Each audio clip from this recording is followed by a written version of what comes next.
रीना देवी की दुनिया बहुत छोटी थी, लेकिन उस छोटी सी दुनिया में उनका प्रेम समुद्र से भी गहरा था, क्योंकि उस दुनिया के केंद्र में उनका इकलौता बेटा विवेक था, जिसे उन्होंने अपने पति की अस्म्य मृत्यु के बाद अकेले ही पाला पोसा, पढ़ाया लिखाया और हर कठिनाई को अपने सीने में दबाकर एक मजबूत इंसान बनाया था।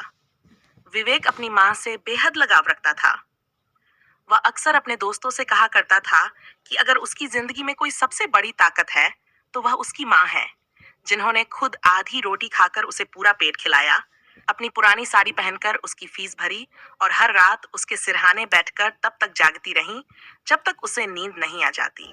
अगर आपको यह कहानी दिल को छू रही है, अगर इसमें आपको अपने घर, अपने रिश्तों या अपनी जिंदगी की झलक दिख रही है, तो नीचे कमेंट करके जरूर बताइए आप किस तरह की कहानियां सुनना पसंद करेंगे। आपकी एक एक राय मेरे लिए बहुत मायने रखती है। समय बदला, विवेक की नौकरी एक बड़ी कंपनी में लग गई और कुछ वर्षों बाद उसकी शादी एक पढ़ी लिखी, आधुनिक और बेहद मीठी बोली वाली लड़की सोनल से हुई।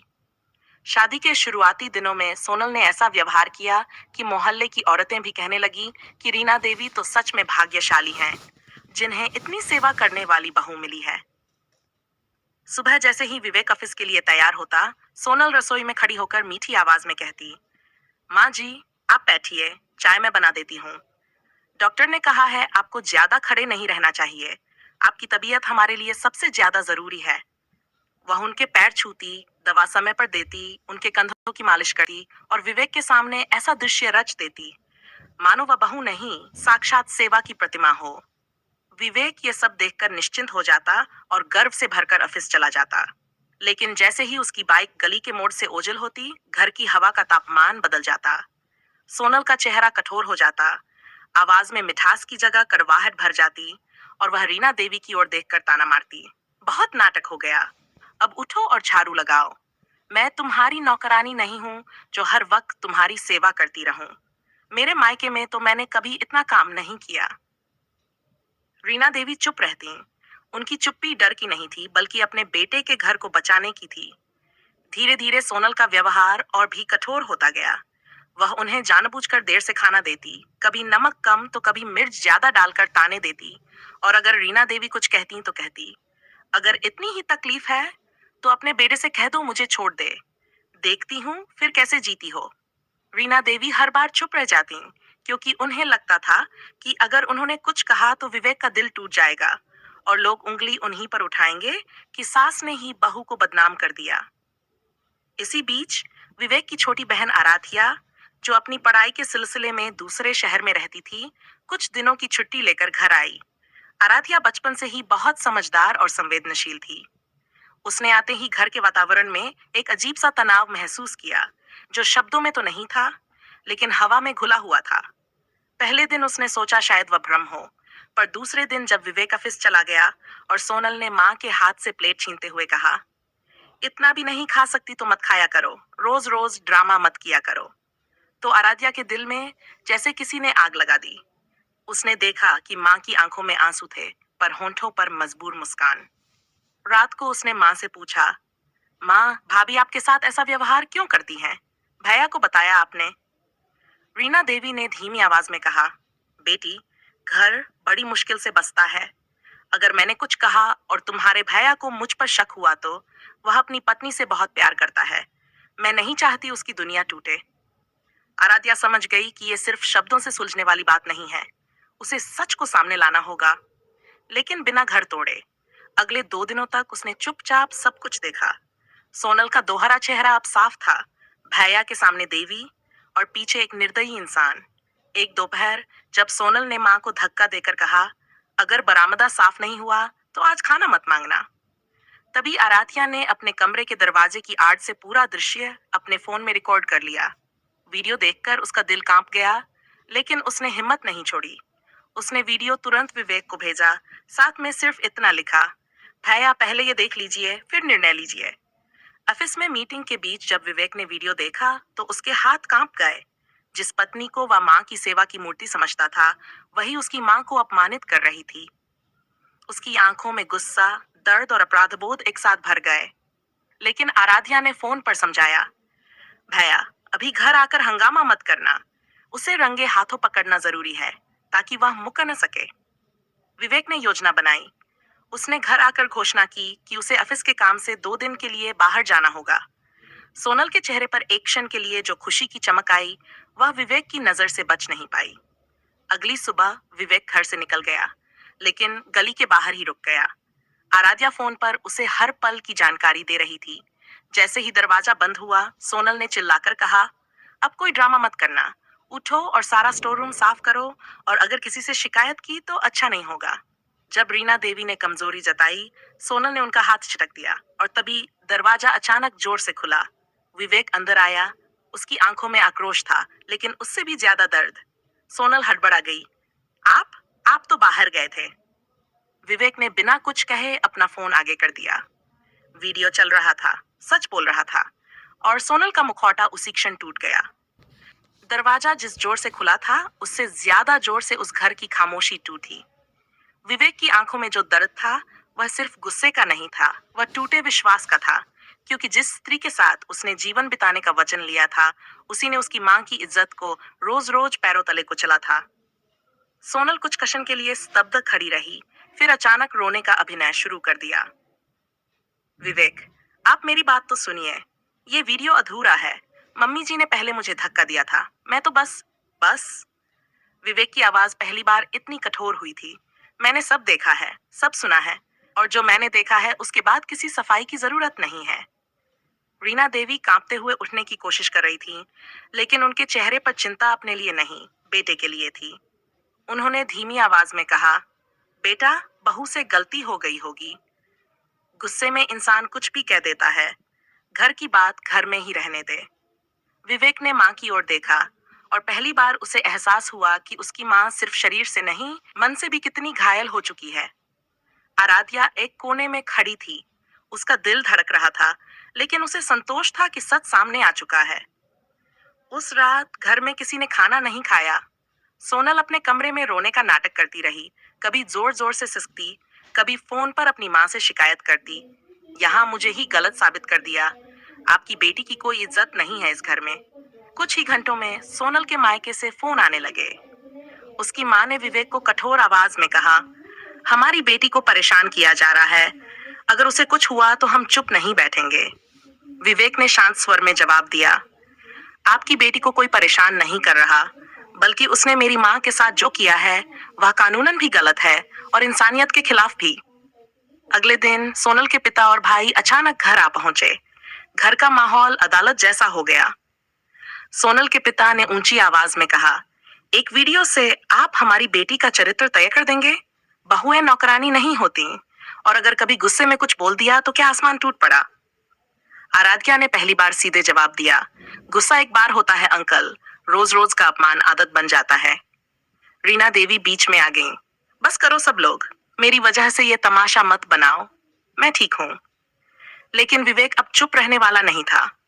उसने साफ शब्दों में कहा, मैंने अपनी मां को जीवन भर संघर्ष करते देखा है। मैं उन्हें इस उम्र में अपमानित होते नहीं देख सकता। अगर सोनल इस घर में रहना चाहती है तो उसे बदलना होगा, और यह बदलाव सिर्फ शब्दों में नहीं, व्यवहार में दिखना चाहिए। सोनल पहली बार थोड़ा डर गई। उसे लगा था कि रो धोकर मामला संभल जाएगा, लेकिन इस बार बात गंभीर थी।